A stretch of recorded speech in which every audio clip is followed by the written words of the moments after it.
Welcome to yet another talk by QVET Tech. Today it's going to be very interesting as we discuss about what is proof of work and how it helps you in finding internships. I would like to welcome Bhavishya Pandit, who is a recent graduate and is working as a data scientist at Rakuten India. Hi Bhavishya, how are you doing today? Hi, Siddhi. Thank you very much for the kind introduction. I'm great. How are you? I'm good too. Thank you. Bhavishya, before starting, I would just like to know what can the audience expect from today's talk? So basically, today's session is more or less about how to make yourself stand out of the crowd. Because today I'd be discussing I'd be sharing a few facts, statistics, like how many people graduate, how many engineers graduate in a year, how many actually get the job, and if it is difficult to get a job, how to make sure that you get a job, and then how to make sure you get a good job, right? And so it exactly would be on these grounds only. That's pretty interesting. I have a few more questions before we start. We have seen a recent trend of students running behind certifications from different resources sources. So, what is your view upon this? So I believe certificates is something that I myself have learned a lot of things via online courses only. So it has really been helpful. But what actually happens is a lot of people usually leverage these certificates just for the sake of having completion certificates, right? They more or less kind of have a mentality that these online certificates would help them get a job, right? But it is Right. not the certificates that help you get a job, but the skills that you learn from those courses. So there are two things from the course that you can get. The first thing is the skills. The second thing is course cert- course completion certificate, right? So more often than not, skills help you get the job. That's interesting. And next question I would like to ask you that how can one build network that can help them achieve their career goals? So, in terms of network, I believe LinkedIn and these social media platforms like Instagram or even Twitter for that matter, Twitter and LinkedIn actually can really be leveraged to a greater extent to build network, right? It is just that one perspective that I'd like to give to you, all of you, is that uh, let's say if you're using LinkedIn for sharing memes, right? Or let's say you are using Twitter for any purpose, right? Hmm. You are making X amount of money per month, right? Now there is Right. one person who's using the same platform, but he's making four x using only Twitter. And you are Hmm. here, you are just you're working at a firm, and then you are making X amount of money. Someone is making quadruple of what you are making just by leveraging social media, right? So Hmm. not everything boils down to money, but at the end of the day, you should always know how to leverage the platforms and the resources that are actually being catered to you, right? That is what I believe. So it is the effective use of social media platforms which can actually help you get good opportunities, which can actually help you connect to good people. That's an interesting point of view, Bhavishya. I'll let you take over now and start with your session. Awesome. Thanks a lot, Siddhi, for that. Just wanted to confirm again whether my screen is visible or not. Yes, your screen is visible. Awesome. Uh, Hi guys, as Siddhi introduced me, so Bhavishya, and today's session is of proof of work, and how can proof of work help you in finding internships and jobs for that matter. So to quickly move ahead with the contents, so that you get a gist of what all things we'd be discussing today in the session. The first one is about some questions to ponder. It would basically be about rough estimates, statistics on how many people graduate, how many people get job, and all of that. Um, then we would come on to the section of what is proof of work. Then we would understand different types of showcasing work, different types of showcasing work, proof of work, right? And then we'd also understand how it can help you in getting internships, full-time opportunities, and then at the end we can take questions. So to quickly come up to the first section, that is of some questions to ponder. So I mean, it's a really good and interesting question to ask, right? How many engineers do you think graduate each year in India? So I don't know how many people know that, but it is over 1.5 million. So it's 15 lakh people more than 15 lakh people actually graduate from India. Engineers graduate from India. I'm not even talking about people, but I'm talking about only engineers, right? So 15 lakh people is, or 1.5 million. Let's keep it 1.5 million only. It is more than 1.5 million, but let's keep it 1.5 million only for now. So what do you think this number is equivalent to? This number is actually equivalent to twice the population of Bhutan, twice the total population of Bhutan. So the number of people actually, the number of engineers that actually graduate from India is twice the population of Bhutan. And now, so how many engineers actually get a job in India? So it is every one in fifth engineer actually gets a job. So I think it was in 2019 or 2020, 15 out of 15 lakh, only 2.5 lakh engineers got job, right? I'm not even, so now I'm not even talking about tech domain. I'm not even talking about medium paying jobs, high paying jobs. I'm not even talking about, job specific, uh, position specific roles like software engineers and all of that. I'm not even considering all of these filters. I'm just considering how many engineers get a job.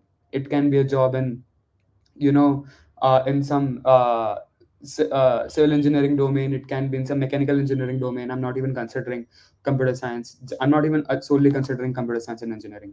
I just consider engineering as a whole domain. So this more or less helps us understand that every one in fifth engineer actually gets a job in India. So you see that the competition is tough. You see that competition is tough because there are a lot of people in India. So one more statistic that I would like to share with you, all of you, is that India actually, the number of babies that are actually born in India is 25 million. So, which is roughly the estimate of this estimate is roughly the same as the population of Australia. So, India actually gives birth to one Australia every year, right? So, because of that, the competition also gets toughened. So, this thing, competition, how to, you simply cannot reduce the number of people. That is not in your hand, right? But there are a few things that are actually in your hand. So, one exactly being leveraging the resources that are actually up here, that are actually being served to you, so that you get the best of the opportunities. And that is exactly what we will be discussing today. So moving on to the next slide, it is about how, basically, how you can beat the competition, how you can make sure that you stand out of this crowd, right? So as I said, there are only 20% of chance. If I take a sample size of 15 lakh people, there is only 20% of chance, that is only one fifth of chance that you'd get a job, right? So how to make sure that you get a job, then how to make sure you get a really good job in tech domain, and then all of that. So it more or less comes down to proof of work. So basically, what is proof of work? So as the name suggests, proof of work is proof of work. It is more or less an individual's portfolio, which more or less helps in showcasing what all things he has done, right? Now, why is it necessary? Is because there are a lot of candidates out there who are applying for the same job, right? There has to have some or the other kind of metric which would actually help in make sure that you are actually standing out of crowd. So in this case, it is about proof. In this case, it is about having a good portfolio, having done something really revolutionary, or even if not revolutionary, something unique, right? Which a lot of people are not doing. That actually adds a lot of value to the portfolio.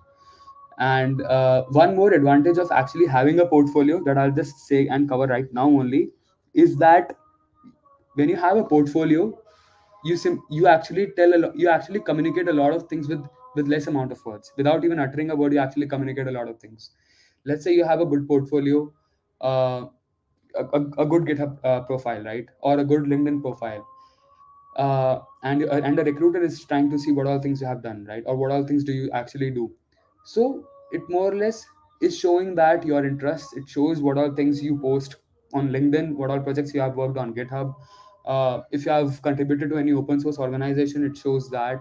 Have you been very consistently doing it? It shows consistency also. It shows your skill set also. And there are a lot of other things, right? So it more or less helps in putting up a good image before even the interview has gotten started, right? So that is an unparalleled advantage that you can leverage. Now, to move on to the next slide, what are the different types of showcasing, right? What are the different types of showcasing your portfolio or showcasing proof of work, right? uh, wha- one of the four major types that a lot of people, should do, I believe, in some or the other way. The first one is about, as I said, leveraging social media profiles. So I have had been on LinkedIn for over 2.5 years now, 2 years, 2.5 years approximately. And I started off when I was in my when I was in my third year, when I was getting started in my third year. So from that, I've been posting my learnings, machine learning learnings, data science learnings, and all of that, projects, resources, all of it. And lately, projects have not been able to do that because of job and all of that. But before, even during my internship, I used to do a lot of it because it is fun to me. And it actually helped me scale to over 1.8 million views on LinkedIn. And through that, I actually got to know a lot of people. I actually got to learn via LinkedIn. I actually got all my internship opportunities, even my full time opportunity because of that. Because I got converted after my internship. Before that, I actually got to work with Machine Learning India also, which is India's largest ML platform. I was technical content writer there, and I got my freelance gigs and all of that as well. So there was a time where just by being active on LinkedIn, I more or less had earned that much in my college that I was able to, repay my college semester fees. So it was like that, and it pretty much has worked for me. A lot of people do the same with Twitter. A lot of people leverage GitHub for the same, right? Because of their GitHub profiles, a lot of people actually reach out to them for, let's say, startup opportunities, remote job opportunities, internship opportunities. It can be anything, right? Opportunities in startup, what I meant earlier. So it is about leveraging the best. As I said, you are using one platform and you are earning X amount of money, but someone out there is using the same amount, same platform with the same given resources as you, but he is probably earning quadruple of what you are earning, right? So you can always learn from people who are doing better than you, is what I believe. The second one comes as of freelance profiles, right? So Upwork, Fiverr, and all of that, they are some really good, well-known freelance profiles. Apart from that, people per hour, freelance.com, and other these two other freelancing profiles are there as well. But I believe if you are actually being very active on LinkedIn or Twitter, you might actually get a lot of clients, freelance clients, via these social media profiles only. So when I was in my college, I got a lot of clients, some 19 clients that I actually got to work with in via LinkedIn itself. Only two or three that too actually had to work a lot for Upwork because I had not invested that much time on Upwork, right? Considerably, I had invested a lot of more time on LinkedIn, and because I had a portfolio ready, so it became very easy for me to get clients. So in that case, as I said, freelance profiles also help you out, right? Now coming on to the open source contributions, a lot of open source organizations and the companies actually have started looking for people who are actively contributing to open source, right? It more or less helps you stand out of crowd because a lot of people are not that much into open source. I mean, there is a surge of it, there's a surge of people jumping onto it, but still, just because there's a surge, we simply cannot tell, we simply cannot say that there are a lot of people who are doing this. So it is all about the kind of things that you do. So now what actually happens is, when you actually actively start contributing to some good open source organizations, you more or less get that experience, you more or less start understanding different nuances, right? And anytime, any day, a company would definitely want an employee who would be able to, who's work ready, right? Who would be able to work effectively. And in that case, it actually helps a lot. So OS contributions, open source contributions are really good. So now, if you want to get started into open source, I mean, there are a lot of other programs as well, but make sure you have done some of the other work. I'll just list down a few, open source programs that are actually paid. So Google Summer of Code is one, Google Summer of Docs is one, then LFX is one, and there are a lot of others, Alibaba Summer of Code, and Outreachy. So there are a lot of open source programs that you can definitely get onto, and all the programs that I've actually said are actually paid. You'd actually get money in return for the things that you are doing, right? It is not a free internship or something like that. So it is very important. Open source, all these things that I said, right? So social profiles, freelance profiles are your portfolios. OS contributions are also a portfolio, more or less. It is an add-on thing to your GitHub, right? But all this experience that you have gotten by getting into these open source programs that I actually told you, you can definitely write that up in your resume as well. So it more or less is one thing that actually distinguishes itself from, the other two modes of showcasing your work. Now it comes to the blog profiles, right? A lot of people actually blog about, let's say I'm a data scientist, so a lot of people write blogs on data science, some concept of data science. It can be anything, right? Or on deep learning or something like that, right? It also more or less shows what kind of things that you have been doing, right? What all things have you been consistent. It more or less shows that what all topics you have covered, what all things do you know, how well can you explain via blog, right? So a blog is a long content form. So with that you'll be able to understand, if a person goes through it, he would be able to clearly understand that, what kind of depth, what kind of knowledge, and at what depth do you know about all these things, right? So that is also a one good way of showcasing proof of work. Also, if you have been doing all of, like, blogging and all of that for some good amount of time, and you have gotten a really good profile out there, you can also add that on your resume as well. Anything that actually more or less proves or shows that you have been doing something really wonderful, you should definitely add to your resume. And most of the times, if you see, if you're someone who's a college student who's trying to apply to a lot of internships, something like that, a lot of people actually ask for your GitHub profile and LinkedIn profile, right? So please do not take them lightly. I'm not very sure of it how many people are using it effectively, but if you're someone who's not using it effectively, start using it effectively. Be active on it. Don't focus that much on sharing memes, but try to add value to someone else's life.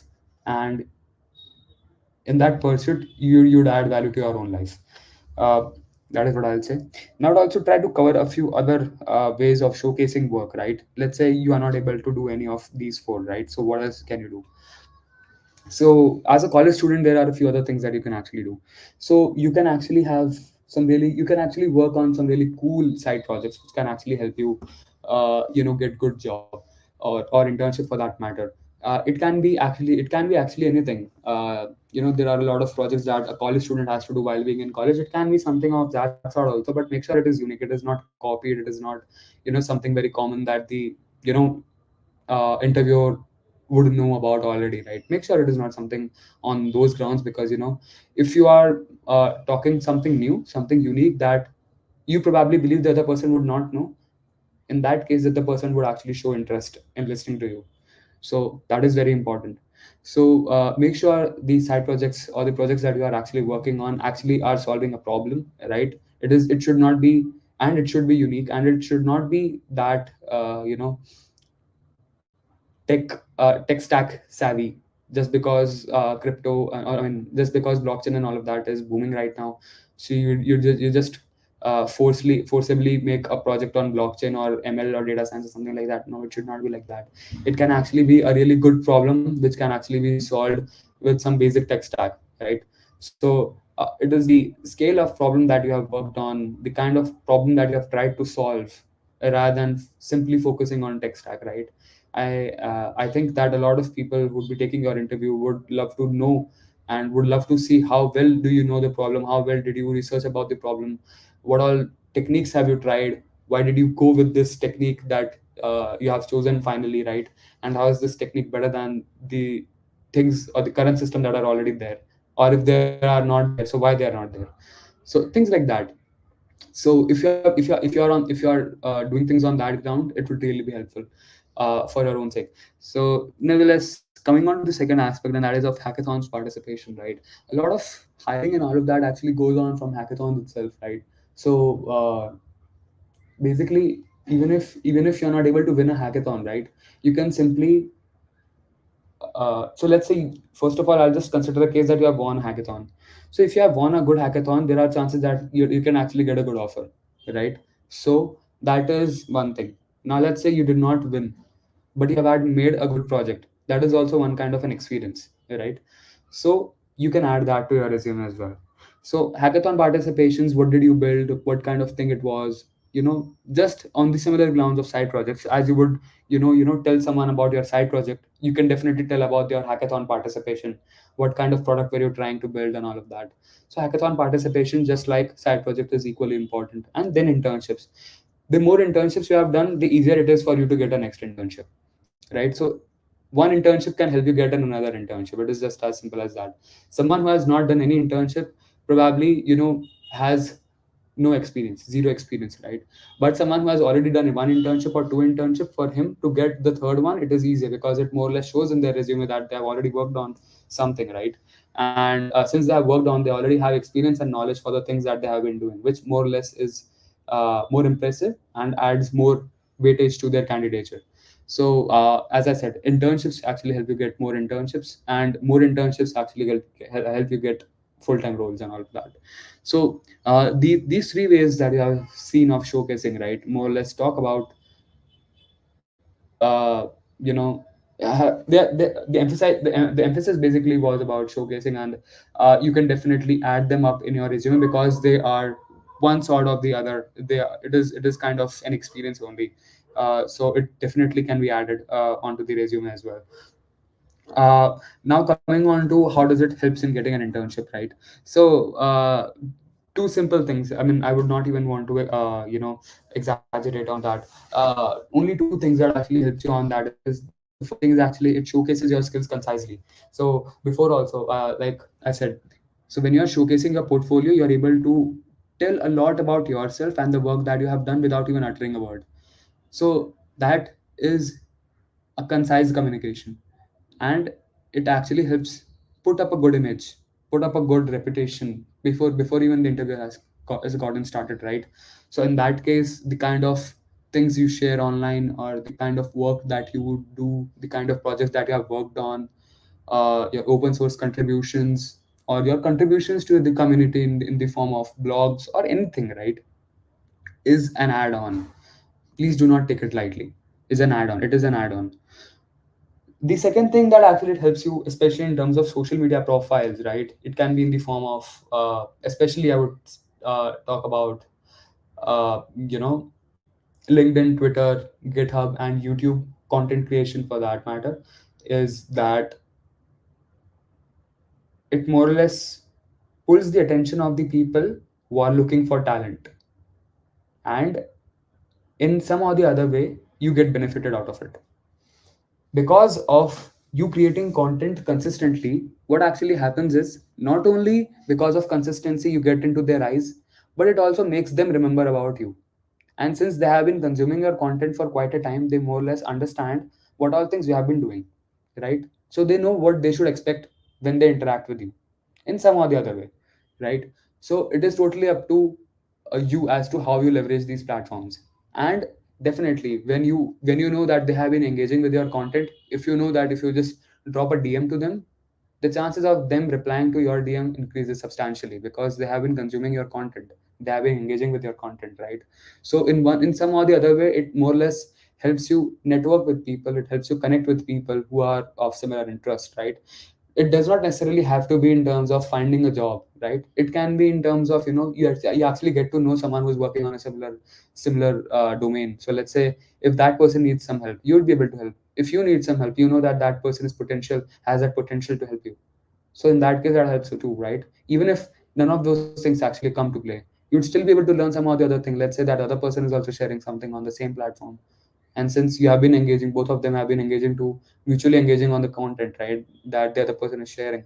So in that case, you definitely get to learn, right? So it is always a win-win situation in that case. So it all boils down to the kind of mindset you have and the kind of things you share, or the things that you want to put efforts up to into, I mean. So that is exactly how it helps in getting internships. As I said, it communicates concisely. The first point was it communicates concisely as to what all things you do, and you are capable to do.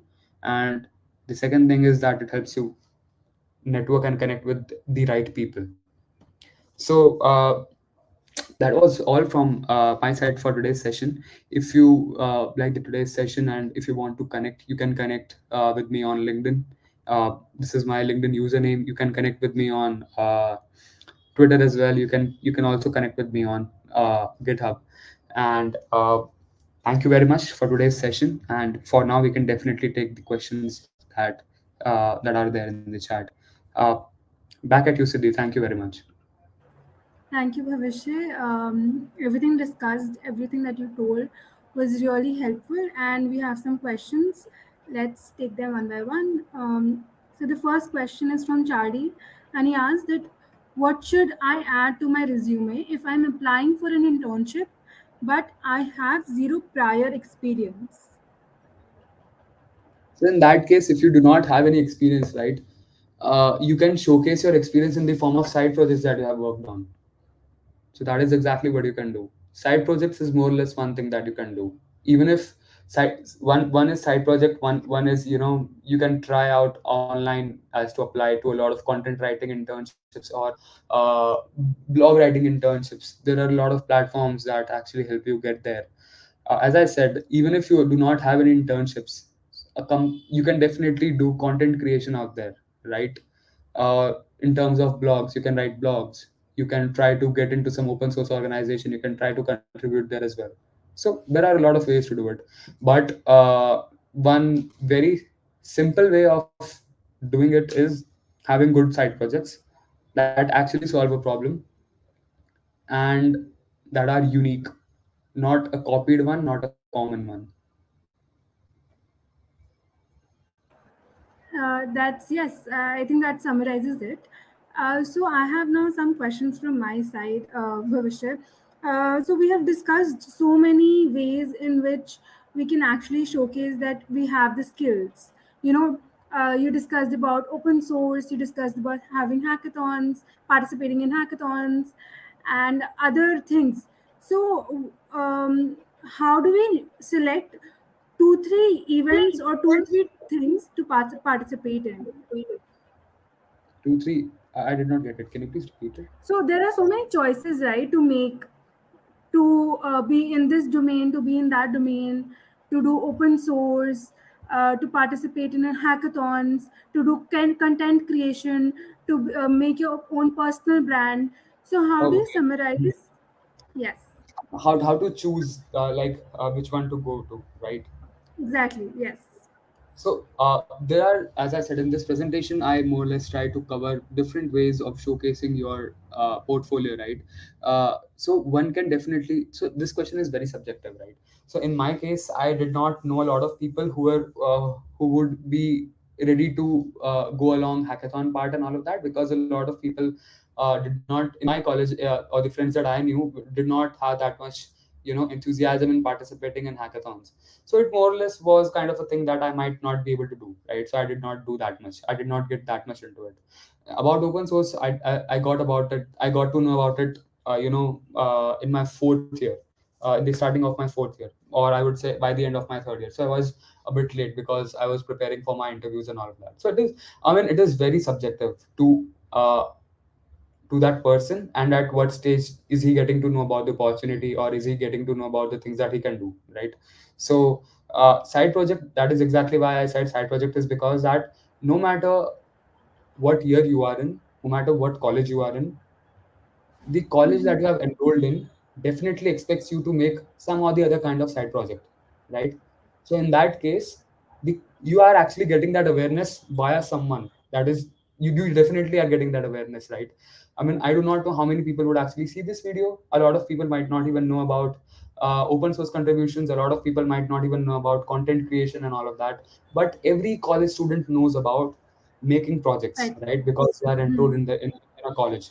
So in that case, I believe one should choose one should choose on the basis of the scenario that they are in, and the safest way to do is make some Side really projects. dope side projects. Yeah. Right. Um, so we have one question, and it states, if I do a simple project like tic tac toe, but add some nice features, does it add value?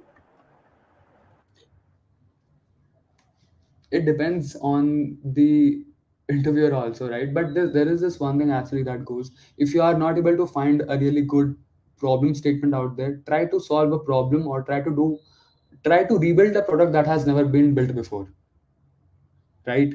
So uh, so I remember 1 years or 1.5 years back, I saw LinkedIn post.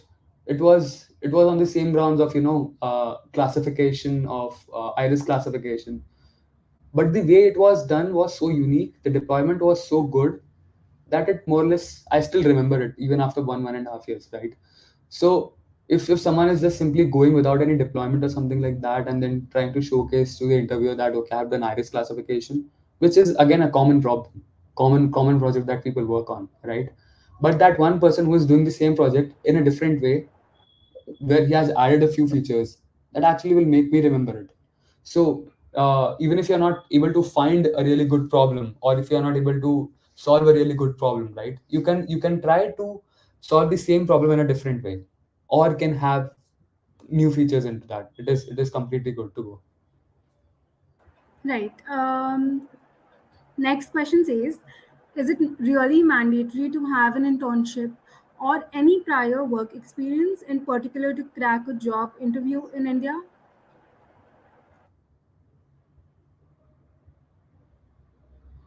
The ideal answer is no. If you have some really good skills out there, then it is not required, but it is always good to have.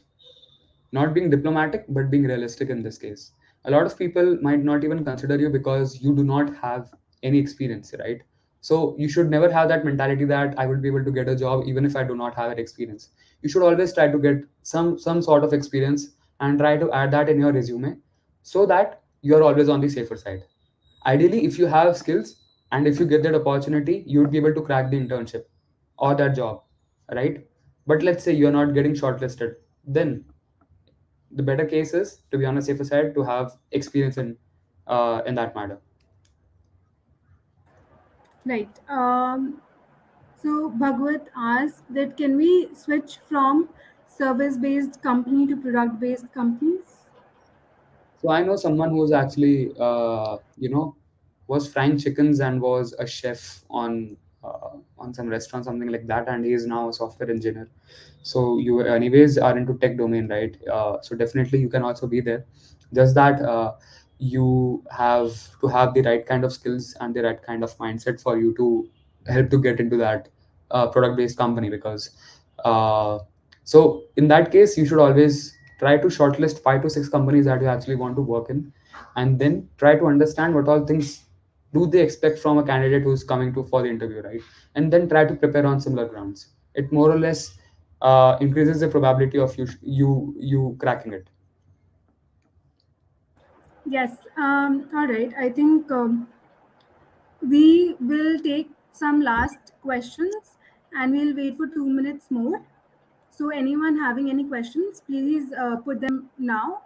And till we get some more questions, I have one last question from you. And I want to ask you that in the whole talk today, there have been many tricks and tips shared. But what is that one advice you would like to give everyone? One takeaway from the workshop? Like my personal experience, or what exactly? Either ways works. uh, so one thing that I did wrong when I was in my college was that I did not explore. I was too afraid to think what other people would think about me. So if you're someone who's actually willing to explore new things, who's willing to do things which are not very orthodox, then don't be afraid to try it. The worst that can actually happen is you'd not be able to get par it, right? You'd not be able to pass through it. That is the worst thing that would happen, right? But always remember that with that experience, you'd get to learn something new only. There actually the code goes by that you miss 100% of the opportunities that you do not take. So you miss 100% of those opportunities that you do not take. Tried if you try to do something, right, the probability is still greater than zero. That, let's say you did not take any opportunity, you chose to miss it. Now the chances of you clearing through that opportunity is zero now. But since you have put in efforts, right, it is always greater than zero. So make sure you're putting in efforts in the right direction, and you are not being afraid of taking larger leaps uh, in making decisions. Yep. Yes, I think a lot of times we are scared and we put ourselves back, but we should not. So, yes, I think that is a really wise advice. Thank you so much, Bhavishya, for today's talk. It was really intriguing, and we got to learn a lot from you. Thanks a lot, Siddhi and Qubit, for having me. It was a great session. And it was a great topic to me too. And since I've had been an intern and I'd faced a lot of difficulties, or I've seen a lot of people facing a lot of difficulties while getting an internship, so it is a topic that is very dear to me. And I always try my best to share resources or to share things uh, in a way where it helps more and more people. So thank you very much for inviting me, for enabling me to share this information with a wider audience. Thank you very much. Thank you so much. And thank you, audience, for being amazing with us and engaging throughout. See you until next time. Thank you, guys.